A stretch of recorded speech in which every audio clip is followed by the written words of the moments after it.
ఏంటమ్మా బాగున్నానమ్మా. నీ పేరేంటమ్మా? నీ పేరమ్మా? విజయలక్ష్మి. రండి. Good good. మీరంతా బాగున్నారమ్మా? తప్పకుండా అమ్మా, నేను చేయాలి.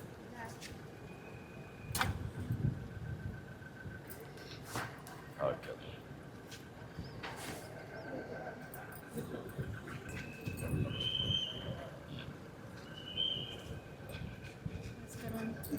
రండి. నమస్కారం. ఋషి joint collector sir. Joint collector. Commissioner sir. నమస్కారం. సమీం సార్. నీ పేరేంటి? ప్రశాంత్ కుమార్ సార్. ఏ బ్యాచ్? 21 బ్యాచ్. 21 బ్యాచ్. నమస్తే సార్. నమస్కారం సమీం. నమస్కారం. గుడ్. నమస్కారం. MD AP నమస్కారం. శ్రీనివాస్. నమస్కారం. I'm sub collector sub collector sir. Chintoor. Chintoor sir. ఈ అంతా సార్. అదే అక్కడ. came at the age of 23. Okay good. జిల్లా పరిషత్ సార్. స్పీడ్ కూడా అదే స్పీడ్ ఉండాలి మీరు. నమస్కారం. రెండమ్మ బిర్యానీ.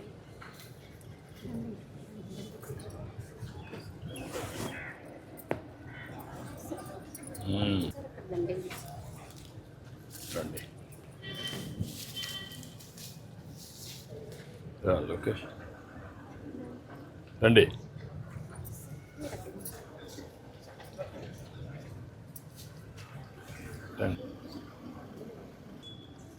రండమ్మ.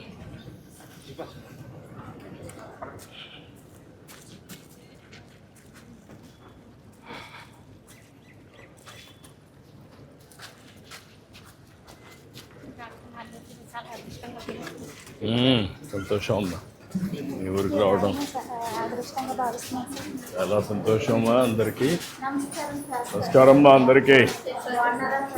బాగున్నానమ్మా. మీరంతా బాగున్నారా? Good good.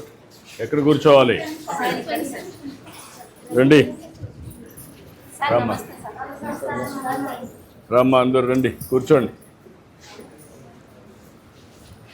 ఏంటమ్మా అంతా బాగున్నారా? గుడ్ గుడ్ అమ్మా గుడ్. చాలా బాగుంది. సంతోషం అమ్మా. Very nice. చాలా సంతోషం మిమ్మల్ని చూడడం. ఇందులో ఎంతమంది గిరిజనులు ఉన్నారమ్మా? గిరిజనులు అందరూ గిరిజనులేనా? ఓకే. రెండోది మీరంతా ఇప్పుడు డబ్బులు అకౌంట్లో పడ్డాయమ్మా మీకు? అందరూ పడ్డాయా? ఓకే అమ్మా. ఒక్కొక్కరు ఏంటమ్మా నీకు ఎంతమంది పిల్లలమ్మా? తల్లికి కూర్చొని చెప్పమ్మా. తల్లికి మందనం ఎంతమందికి వచ్చిందమ్మా? ముగ్గురికి వచ్చింది. నీకమ్మా? ఇద్దరు. పాప పడింది. బాబు చిన్నవాడా? డిగ్రీ చేస్తాను. నువ్వమ్మా? బాబుకి పడింది. పాప ఇంటర్మీడియట్ సార్. నువ్వమ్మా? సార్. ఇద్దరికి తల్లికి వందనం పడింది సార్. హ్యాపీగా ఉంది సార్. థ్యాంక్ యూ అమ్మా.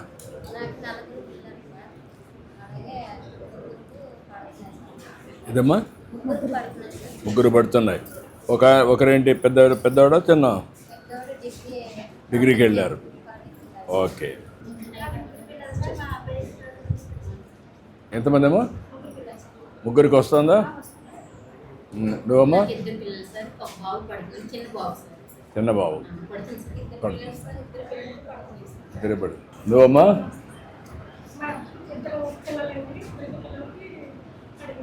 ఇద్దరే పడిందమ్మా. గుడ్. ఇప్పుడు ఏంటమ్మా, ఇప్పుడు పిల్లలు అనేది చాలామంది భారం అనుకుంటున్నారు. ఇప్పుడు నీకు ముగ్గురు పిల్లలు ఉన్నారు. ముగ్గురికి 39,000 రూపాయలు అకౌంట్కి వచ్చింది.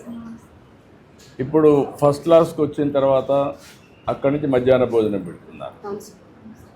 మీ బాధ్యత ఉదయం రాత్రికి భోజనం పెట్టి పంపించడం, అంతే కదా? ఇప్పుడు ఈ 13,000 రూపాయలు వచ్చినప్పుడు మీకు ఇవన్నీ కానీ అయితే చాలా వెసులుబాటు వస్తుంది కదా? మీ ఆదాయం ఎంత ఉందమ్మా? ఎంతమ్మా? 600. ఏం పని చేస్తారమ్మా మీరు? కూలి పని చేస్తారు. మీ ఆయన? ఇద్దరు కలిసి. ఇద్దరికి వస్తే 600. ఎన్ని రోజుల పని ఉంటుంది? మీ ఇంట్లో ఎంతమంది అమ్మా మీరు ఉన్నారు? మీ పెద్దవాళ్ళు ఉన్నారా? మీ అత్తమామలు కానీ? అత్తమ్మ ఉందమ్మా.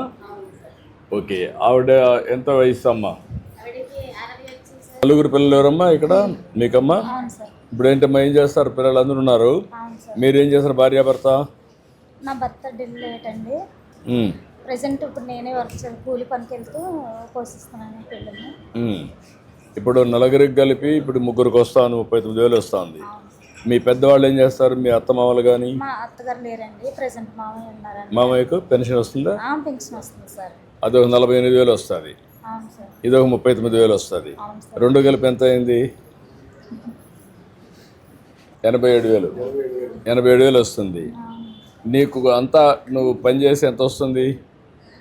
పనిచేసే ప్రజెంట్ 1 ఇయర్కి 9,000 అనుకుంటాను. ఏమ్మా? 9,000 వస్తుంది అనుకుంటాను. నువ్వు కూలి పని పోతే రోజు కూలి అయితే 300 అండి. 300. 30 రోజులు పని చేస్తే 9,000. 30 రోజులు చేసి చేయలేవు కదా, 30 రోజులు ఉండదు కదా, పని ఉండదు, నీకు కూడా పనులు ఉంటాయి కదా. అవును సార్. ఒకప్పుడు భూమి మీద మనం పెట్టుబడి పెట్టేవాళ్ళం. మనకేదో ఒక 2 ఎకరాలు ఉంటే పంట వేస్తే డబ్బులు వచ్చేవి. పిల్లల్ని మీరు బాగా చదివిస్తే భూమి మీద వచ్చే ఆదాయం ఒక స్థాయికి మీద అంతే వస్తుంది. పిల్లలు తెలివితేటలు వస్తే ఎంతైనా సంపాదిస్తారు. అది భవిష్యత్తు. పిల్లలే సంపద. తెలివితేటలు కానీ మీరు కానీ ఇప్పించగలిగితే ఆకాశమే హద్దు. ఈ విషయం ఇంకా మీరు గుర్తుపెట్టుకోవడం లేదు, మీ పిల్లల్ని చదివించడం లేదు. గిరిజన ప్రాంతంలో పెద్ద సమస్య చైతన్యం. రాష్ట్రంలో ఇటు దిగినప్పుడు నేను స్వర్గానికి వచ్చారా అనిపించింది రంపచోడవరం వస్తారే. ఎందుకంటే కదమ్మా, ఎందుకంటున్నానంటే రంపచోడవరంలో ప్రశాంతమైన వాతావరణం, 65% పైన పచ్చదనం, కొండలు, ఆహ్లాదకరమైన ప్రదేశాలు ఇవన్నీ ఉన్నాయి. ఇలాంటి ఆహ్లాదకరమైన ప్రదేశంలో మీరు పిల్లల్ని బాగా చదివించి ఆదాయం పెంచే మార్గాలు మీరు ఆలోచిస్తే ఇది టూరిజానికైతే ప్రపంచం మొత్తానికి వస్తారు. నాకు ఒక కమిట్మెంట్ ఉంది ఇక్కడ.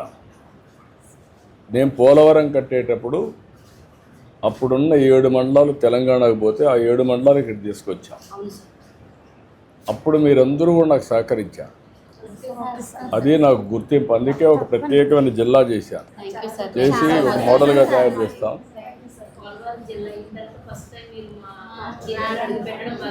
అది కాకుండా ఒక కాన్స్టిట్యున్సీకి ఒక జిల్లా ఇచ్చాం మీకు, ఎక్కడ ఇవ్వాల.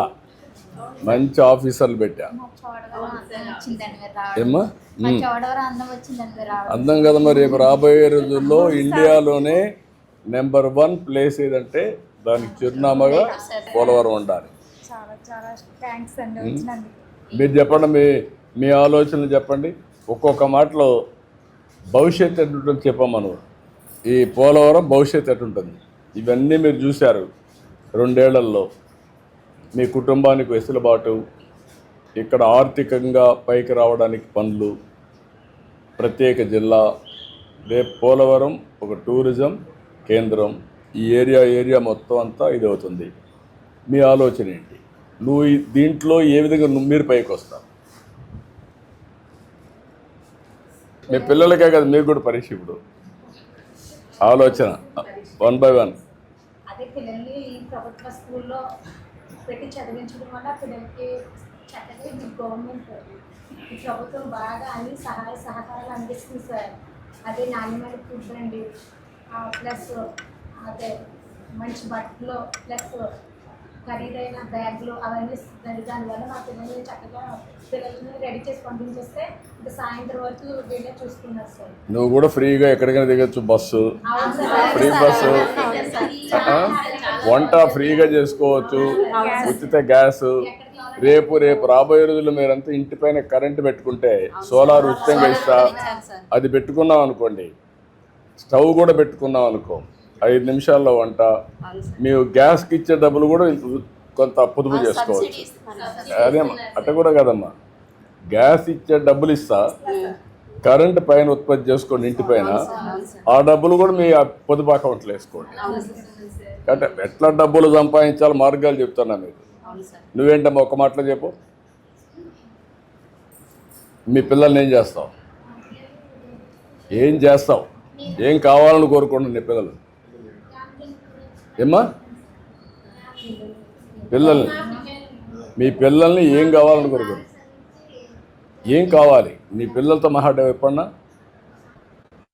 మాట్లాడావా? ఏమన్నారు? ఎందుకంటే ఇక్కడ టీచర్ చూస్తారు, టీచర్ కావాలి, పోలీసులు చూస్తారు, పోలీసులు కావాలి, లాఠీ పట్టుకొని తిరుగుతుంటారు కదా అధికారం. ఒకరిని చూసి ఒకరు నువ్వేంటమ్మా? inspiration అండి. మా అబ్బాయి అలా ఒక అబ్బాయి అవ్వాలని టీచర్ అని అవుతానన్నాడు. పట్టుదల. ఒక అబ్బాయి టీచర్ అవుతానన్న, పెద్ద అబ్బాయి, చిన్న అబ్బాయి డాక్టర్ అవుతాను. వయసు ఎంత ఉందా చిన్న బేబీ? చిన్న అబ్బాయిది 6 అండి, పెద్ద అబ్బాయిది టైం ఉందిలే చిన్నవాడికి. మామూలుగా వారానికి ఒకటి చెప్తాడు. మేమే కానీ మాట్లాడాను సార్ మా అబ్బాయి. నువ్వు మాట్లాడావా? మాట్లాడాను, ఏం అప్పుడప్పుడు మాట్లాడుకుంటున్నారా? మాట్లాడతాను సార్. ఓకే. బాగా చదవాలని చెప్తాను సార్. నువ్వమ్మా? మా పెద్ద పాప నుండి ఇంటర్ సెకండ్ బైపీసీ తీసుకుందండి. నేను నర్సింగ్ చేస్తానని ప్రిపేర్ అవుతుందండి ఆ అమ్మాయి. ఇవి రెండో పాప అండి, ఇప్పుడు ఇక్కడ 9th క్లాస్ అవుతుంది అమ్మాయి, టీచర్ అవుతానండి. సంజయ్ అయితే అంటే నేను డాక్టర్ అవుతానని నేను పట్టుదలతో, అమ్మ మనకి ఎవరు లేరు కదమ్మా, హెల్త్ ఇష్యూస్ వచ్చినప్పుడు దానికి కేర్ తీసుకోవడానికి నేను డాక్టర్ని అవుతాను. ప్రజెంట్ డాడీ ఇంప్రెషన్, డాడీ ఇలాగ అయ్యారు కదా అని పట్టుదలతో డాక్టర్ చదవాలని డాక్టర్ వేసి అమెరికాకి వెళ్ళిపోతాను నీ దగ్గర ఉన్నప్పుడు అనేసి పట్టుదల పట్టేసిందండి ఆ అమ్మాయి. పట్టుదలతో చదువుతాను, చాలా గట్స్గా మాట్లాడతాను. మా అబ్బాయి బిజినెస్ చేస్తారంటుంది సార్. అలాగే మా అబ్బాయి వచ్చి వాడు చిన్నప్పటి నుండి అంబిషన్ అనమాట, అమ్మ నేను ఆర్మీ జవాన్ అవుతానని చెప్తాడు సార్. Okay, good. ఇప్పుడు అగ్నివీర్ వచ్చింది కదమ్మా కొత్తగా, అవును సార్. కొన్ని సంవత్సరాల నుండి మళ్ళీ వచ్చేయచ్చు, పోయి మళ్ళీ వస్తానంటాడా? Okay sir. ఓకే అమ్మా. నీవమ్మా?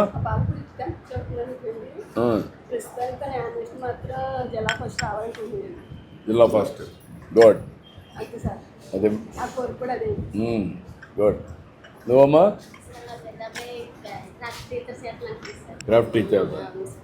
చిన్న అమ్మాయి కూడా క్లాస్ టీచర్ అని చూసారు. అదేనమ్మా, మనకేంటంటే మనకు తెలిసిన పనులే చేయాలని ఆలోచనలు ఉంటాయి మీకు.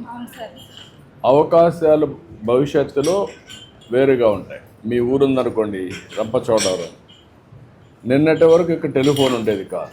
అవును సార్. ఇప్పుడు 4 గ్రామాలు తప్ప అన్ని గ్రామాలకు 4G వచ్చింది. అవును సార్. రేపు రాబోయే రోజులు అందరికీ సెల్ ఫోన్లు వస్తాయి. అవును సార్. ఫోన్ ద్వారా అన్ని పనులు అయ్యే పరిస్థితి వస్తుంది. అవును సార్. సేవలు కూడా ఫోన్ ద్వారా వచ్చేస్తాయి. అవును సార్. అన్నీ ఇస్తున్నాం కదా, యాప్లో ఇచ్చేస్తున్నాం కదా. అవును సార్. ఎవ్రీడే బాబు అదేమ్మా, ఆ నుంచి కూడా మళ్ళీ మీకు ఇంకొకటి ఉంది కదా, ఇప్పుడు పేపర్లో మీకు అన్ని పంపిస్తున్నాం, యాప్లో పంపించేస్తున్నాం, అటెండెన్స్ అన్నీ పంపిస్తున్నాం. రెండోది గవర్నమెంట్ చేసే పనులన్నీ కూడా మీకు అందులో వచ్చేస్తున్నాయి. బ్యాంక్ అకౌంట్ కూడా వస్తుంది, ఎవరికైనా ఇవ్వాలంటే మీరు ట్రాన్స్ఫర్ చేయొచ్చు. ఇంకా మీరు బ్యాంకు పోయే పని లేదు, ఎవరి దగ్గర పోయే పని లేదు, అన్నీ మీ ఫోన్ ద్వారానే అన్ని పనులు అయిపోతాయి. నేను పాత రోజుల్లోనే సమైక్య ఆంధ్రప్రదేశ్లో ఒకటి పెట్టాను, గిరిజనులకు కావాల్సిన చైతన్యం, అవును సార్. అవేర్నెస్ కావాలి, అది ఇంకా తక్కువ ఉంది. అది వచ్చినప్పుడు మీరు ఆకాశమే హద్దుగా అభివృద్ధి అయ్యే అవకాశాలు. ఇప్పుడు మీరు మాట్లాడినప్పుడు అన్నారు, పిల్లలు ఏమనుకుంటారు, టీచర్ని చూసి నేను కూడా టీచర్ అవుతా, కానిస్టేబుల్ తిరుగుతాడు కాబట్టి లాఠీ పట్టుకొని నేను కూడా అవుతా, పోలీస్ అయ్యి లా అండ్ ఆర్డర్ మెయింటైన్ చేస్తా, కొన్ని అనుభవాలతో ఇంట్లో ఎవరన్నా పేరెంట్స్ ఇదైతే నేను డాక్టర్ అవుతా, ఇలాంటి ఒక స్ఫూర్తి వస్తుంది. మీరు కూడా ఏంటంటే ఆ పట్టుదల నేర్పించాలి. పిల్లలతో నిరంతరం చర్చలు చేయాలి అన్ని విషయాలు. మనసు తల్లుళ్ళు అనేవాళ్ళు అందరూ చేస్తే వాళ్ళకు అచంచలమైనటువంటి విశ్వాసం వస్తుంది, నమ్మకం పెరుగుతుంది, ఊహించని ఎత్తుకు ఎదుగుతారు. మీరు ఇప్పటి నుంచి ఎవరన్నా ఒక్కరు చెప్తారా మీ ఆదాయం ఎంతని సంవత్సరానికి? ఎంతమ్మా మీ ఆదాయం? 80,000. ఏదమ్మా మొత్తం కలిసి నీకు వచ్చేది రఫ్గా? ఓకే. సంక్షేమ కార్యక్రమాలు కూడా తెలుసా తల్లి? కాకుండా సంక్షేమ కార్యక్రమాలు ఎంత వస్తాయమ్మా?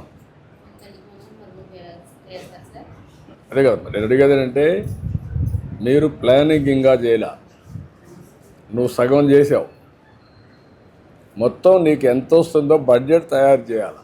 ఎవరు దేశంలో ఫైనాన్స్ మినిస్టర్ ఎవరు? నిర్మలా సీతారామన్. ఆవిడ కూడా మీ మరి మహిళే. మొన్నటి వరకు హైదరాబాద్లో ఉండేది, ఆక్స్ఫర్డ్లో చదువుకున్నది, తెలివిగా ఉంటుంది. ఇప్పుడు ఆవిడ ఏమైంది? దేశానికి ఆర్థిక శాఖ మంత్రి. మీ బడ్జెట్ అంతా మీకు తెలియదు, వాటి దేశ బడ్జెట్ చెప్తుంది. గవర్నమెంట్ ఏమి ఇస్తుంది, మీకు ఎంత ఆదాయం వస్తుంది, ఖర్చు ఎంత అవుతుంది, ఎక్కడెక్కడ పొదుపు చేయొచ్చు, ఇంకా ఎక్కువ ఎట్ట సంపాదించవచ్చు, నీతి నిజాయితీగా చేసి కూడా డబ్బులు సంపాదించవచ్చు. మీకు ఆలోచనలు అందరికీ రావాలి. చెప్తాను, మా కలెక్టర్ కూడా చెప్పా, మీకు అందరికీ ఆర్థిక పాఠాలు కూడా నేర్పించమని. సాటర్డే రోజు గో బ్యాక్ డేస్. దాంట్లో పిల్లలు కూడా ఏంటంటే వ్యవసాయంలో పెట్టుబడి ఎంత, ఆదాయం ఎంత, ఇంట్లో ఇల్లు నడపాలంటే ఏంటి, ఆదాయం ఎక్కడి నుంచి వస్తుంది, సంక్షేమం, సొంత ఆదాయం ఎంత వస్తుంది, ఖర్చులు ఏ రకంగా ఉంటాయి. సో పిల్లలకి ఇప్పుడు మొదలు పెడుతున్నాం సార్. ఎవ్రీ సాటర్డే ఇది కూడా పెట్టండి, green and clean and also మొత్తం హెల్త్ హ్యాబిట్స్, నెట్ జీరో మొత్తం కలిసి అక్కడ నాలెడ్జ్ పెంచాలి, అందరు అవేర్నెస్, కల్చర్. సో పిల్లల నుంచి నేర్పిస్తే ఏంటంటే వాళ్ళ ఇంటికి తీసుకెళ్ళి అమ్మాయి ఎంత ఆదాయం వస్తుంది, వాళ్ళ నాన్నమ్మతో కూర్చొని రాసుకుంటే చైతన్యం కూడా వస్తుంది సార్. పిల్లలకి చిన్న వయసులోనే ఆదాయం అంటే ఏంటి, ఖర్చు అంటే ఏంటి, మిగులు బడ్జెట్ ఏంటి, బేసిక్ బడ్జెట్ ఏంటి అర్థం అవుతుంది. ఇవన్నీ చేస్తూ 3 వారాలు అవి చేసి, 1 వారం ఇంటింటికి పోయి స్వచ్ఛ ఆంధ్రప్రదేశ్ని, ఆ character building, vision and also వాళ్ళల్లో పరిశుభ్రత అండ్ ఆల్సో ఏరియా పరిశుభ్రత అవేర్నెస్ తీసుకురావడం, జపాన్ కల్చర్ రావాలి. అది వస్తే అప్పుడు పిల్లలే స్కూల్స్ క్లాస్ రూమ్ శుభ్రం చేస్తారు. పిల్లలే మధ్యాహ్నము క్లాస్ రూమ్ అంతా శుభ్రం చేసి క్లీన్ చేస్తారు. వాళ్ళే చేస్తారు, వాళ్ళే క్లీన్ చేసి పెడతారు. కల్చర్ వచ్చింది. యాక్టివిటీ రూమ్లో పెట్టారు కదండి. అన్నే కాదమ్మా, వాళ్ళు ఏం చేస్తారంటే ఎక్కడన్నా ఒక స్టేడియం పోయినప్పుడు కానీ చెత్త వేస్తే అక్కడ ఉండే వాళ్ళందరూ అది క్లీన్ చేసిన తర్వాత ఇంటికి వెళ్తారు. ఒక కల్చర్ అమ్మ, ఒక కల్చర్, ఒక అలవాటు, జీవితంలో కొత్త కొత్త ఆలోచనలు చేయడం. ఇప్పుడు మనం ఏమంటాం, ఇక్కడ కాగితం మీ ఇంట్లో చెత్త ఎత్తుకొచ్చి రోడ్డు మీద వేస్తారు, ఇల్లు మీద అనుకుంటారు, రోడ్డు వేరే వాళ్ళది అనుకుంటారు. ఏంటి వేస్తారంటే ఇంకేడేస్తాం. ఇప్పుడు అందుకే నేను ఏం చేస్తున్నానంటే చెత్తను కలెక్ట్ చేయడం, చెత్తని డిస్పోజ్ చేయడంలో ఇప్పుడు కొత్తగా వచ్చేట మీ దగ్గరికి స్వచ్ఛ రథాలు వచ్చాయి,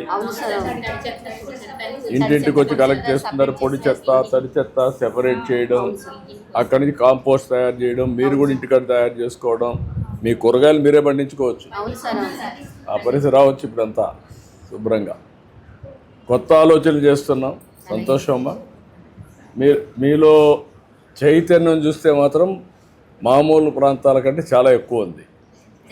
ఇప్పుడు మీరు చేయాల్సింది ఏంటంటే, నా కోసం ప్రిపేర్ అయ్యారేమో నాకు తెలియదు.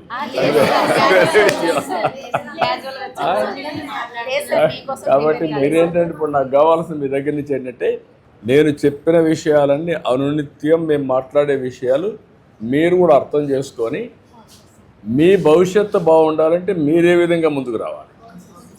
మేము రాష్ట్రం కోసం కష్టపడతాం, 5 కోట్ల మందికి కష్టపడతాం. మీరేం చేయాలి, మీ కుటుంబానికి సమాజం కోసం మీరు ఉపయోగపడాలి. మళ్ళీ మీకోసం సమాజం కోసం, మీ ఊరు బాగుంటే మీరు బాగుంటారు, మన దేశం బాగుంటే అందరం బాగుంటాం. ఈ స్ఫూర్తి రావాలి. సరేనా? నమ్మకమేనా?